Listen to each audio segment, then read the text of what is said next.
Hello दोस्तों, welcome to my YouTube channel DK brothers. Stock review की series में हम एक और स्टॉक लेके आए, सनशाइन कैपिटल लिमिटेड। सो इस स्टॉक को हम डिटेल में रिव्यू करने वाले हैं। अगर आप मेरे चैनल पर नए हो तो मेरे चैनल डीके ब्रदर्स को सब्सक्राइब करो। ऐसे इंफॉर्मेटिव वीडियो मैं आपके लिए लेके आता रहूंगा। सो जस्ट कंपनी की ब्रीफ में बात करते हैं तो sunshine capital limited, that is SCL, is a public company incorporated in 1994 or registered with the RBI as non-banking financial company (NFBC). The company listed on BSE and primarily engaged in the financial services like trading in the shares and security. SCL is managed by a team of professionals including the experienced managing director with over 30 plus years of experience in NBFC and financial sectors. Specifically date of incorporation की बात करें तो जुलाई 11 1994 में incorporate हुआ था. This is registered with RBI as NBFC.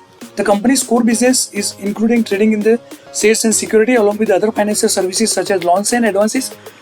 Company के managing director की बात करें तो mister Surendra Kumar Jain, who has extensive experience in the NBFC and financial sectors. Company के रेगुलेटरी कंप्लायंस की बात करें तो along with RBI, this is also registered with the RBI authorized credit information companies, that is CICs, TransUnion Civil Limited, Credit Bureau of India, Equifax Credit Informations and Experian Credit Informations of the India. Last trading session की बात करें तो 0.28 rupees पे वो session close हुआ है. 3.45% के lowers पे था. BSE का कोड देखोगे तो 539.74 है. मार्केट कैप की बात करें तो 146 करोड़ है. Stock P is 114. ROCE और ROE इज 0.18 और 0.33. हाई लो की बात करें तो 52 वीक लो पे 0.28 की बात कर रहे हैं जो लास्ट ट्रेडिंग सेशन में वो ट्रेड हुआ है. सो अभी वो 52 वीक लो पे काम कर रहा है. मैक्स की बात करें तो 3.05 पे मैक्सिमम ट्रेड किया हुआ है. स्टॉक को जस्ट आप देखोगे तो 12 महीने की हाई लो की जस्ट मैंने यहाँ पे बात की है. तो यहाँ पे आप देखोगे कि अक्टूबर से पहले यहाँ पे 52 वीक हाई था, उसके बाद वो करीबन लो हो गया, फिर करेक्शंस और कंटिन्यू करेक्शंस के साथ लोअर पे ट्रेड कर रहा है. सो आप देख सकते हो कि लास्ट ये जो ट्रेडिंग्स है उसमें बहुत अच्छा खासा वॉल्यूम यहाँ पे नजर आता हुआ दिख रहा है आपको. बट ये जो करेक्शंस है उसके पीछे के क्या क्या रीजन है मैं वीडियो में आपको आगे बताने वाला हूँ. बिना स्किप किए हुए वीडियो को पूरा कंप्लीटली देखें. प्रॉफिट एंड लॉस की बात करें तो लास्ट 5 साल का मैंने यहाँ पे प्रॉफिट एंड लॉस यहाँ पे दिखाई दिया हुआ है. वीडियो को आप पॉज करके देख सकते हो. सो एक पर्टिकुलर लास्ट ईयर की बात करें तो बहुत ही अच्छा खासा सेल्स था. सेल्स इज इन CR है, 74 CR था. कंपेरेटिवली बाकी सब ईयर्स में वो नियर बाय है. ओवरऑल में प्रॉफिट बिफोर टैक्स की बात करें तो आप देख सकते हो कि कोई भी अच्छे खासे रिजल्ट्स नहीं है. लास्ट ईयर में भी 47 CR का लॉस था और इस पर्टिकुलर में भी 0.69 का लॉस है. सो कंपनी को जो ओवरऑल प्रॉफिट है वो सब तो ओके है, बट अदर इनकम वाला जो पोर्शन है जहां से वो कहीं ना कहीं लॉस बियर करती है वो उसके लिए नेगेटिव है. सो नेट प्रॉफिट की बात करें तो लास्ट 2 साल में वो लॉस दिखाई दे रहे, उसके बिटवीन ईयर्स में वो प्रॉफिट में थी. प्राइस परफॉर्मेंस की बात करें तो 3 साल पे 47% रिटर्न पॉजिटिव है. अदर देन लास्ट 1 साल से वो कंटिन्यूसली नेगेटिव पे ट्रेड कर रहा है. आप देखोगे तो 1 साल पे 88% है, ईयर स्टार्ट से 81%, 3 मंथ में 50%, 1 मंथ में 24% और 1 वीक में 12.5% का ब्रेकआउट है. सो लेटेस्ट में बोर्ड मीटिंग्स हुई थी जुलाई 16 को, वेडनेसडे को. उसमें कुछ आउटकम्स है जिसको लेके अपने को फोकस करने की जरूरत है. उन्होंने बोला है कि to consider entry into micro finance और small finance lending in the segment subject to the regulatory approach including the RBI with the aim of addressing credit needs for the aspiration borrowers और unreserve populations.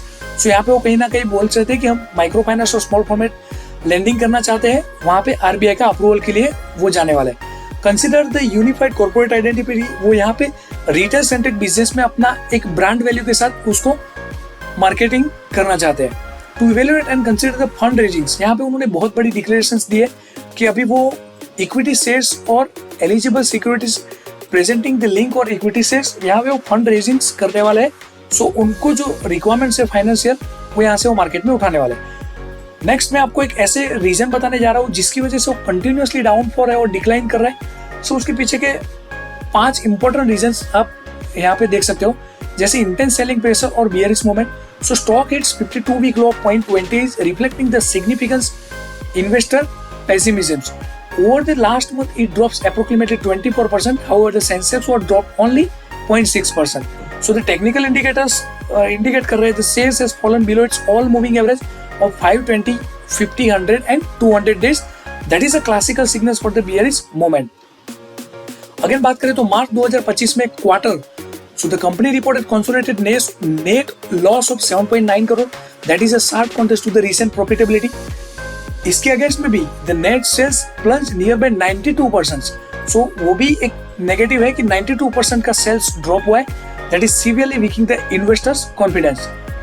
Reason number 3 की बात करें तो loss of institutional interest. There is been a notable drop in institutional holding reflecting the reduced confidence of the mutual funds and professional investor. With the zero participants of FIIs, MFs or banks, this decline has been driven entirely by the retail selling. So यहाँ पे retailer का confidence टूटा जा रहा है कि यहाँ पे कोई भी इंस्टीट्यूशनल इन्वेस्टमेंट नहीं दिख रहा है। फंड रेजिंग्स और डाइल्यूशन कंसर्न्स की बात करें तो बोर्ड ने 16 जुलाई को डिसीजन लिया कि approval multiply equity fundings option like QIP और rights issue FCCB to support the expansion into the micro finance. But इसकी नेगेटिव इंपैक्ट आती हुई उन्होंने बैलेंस शीट को मजबूत करने के लिए डिक्लेरेशन दिया था, बट नेगेटिव इंपैक्ट आते हुए सिग्निफिकेंट शेयर होल्डर्स डाइल्यूशन यहाँ पे नजर आता हुआ दिख रहा है। पांचवा और बहुत ही इंपॉर्टेंट फैक्टर्स है, जैसा आप देख सकते हो कि NFBC और मिनी कैप जो सेक्टर्स है वो यहाँ पे बहुत ही अंडर प्रेशर रहे हैं विद द मार्केट डाउनस्ट्रीम और the risk aversions.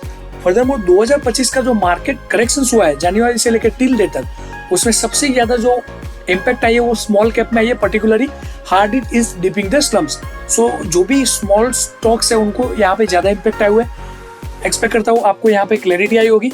This video is only for educational purpose. Video अगर अच्छा लगे तो लाइक कीजिए, शेयर कीजिए।